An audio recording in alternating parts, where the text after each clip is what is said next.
Jokanyo mag bunge la wananchi e boma ma Kisumu oyango ni oganda Luo okoikore mar dok e ndara kendo e yor kedo ne Kenya e weche mag siasa kod telo. Gino magiwacho ni osemiyo konde moko ma Kenya ng'eyo ni mano en tij oganda Luo.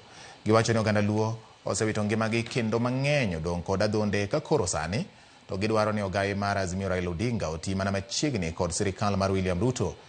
Gitwak kod Ramogi TV e boma ma Kisumu ka giyango ni sirikal mar William Ruto osenywando oganda mag joluo e sirikandno e lemo madongo kendo jopiny neno lemogo golemo maggi.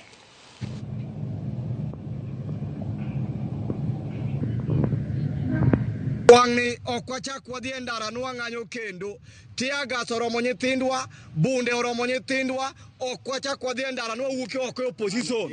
Ngima mar opposition oseromo wa jakom. Omiyo kama koro nyise chwo tiende ma wuod Sugoi be koro nyose yie mar mondo mi okaw nyithiwage jakom.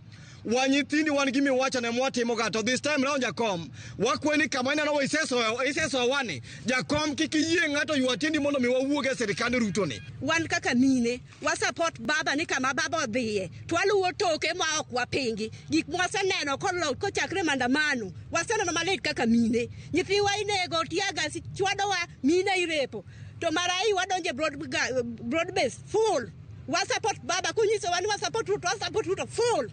Hii sirikal kanyo wan kako oganda Luo to gi supporters ni Kenya at large wagombo nwa bed gi civic education mondo wang'e ber sirikal.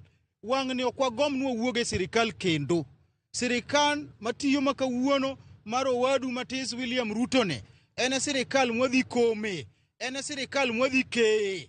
Omiyo wan ok waikre mar dhi Wamunyoro.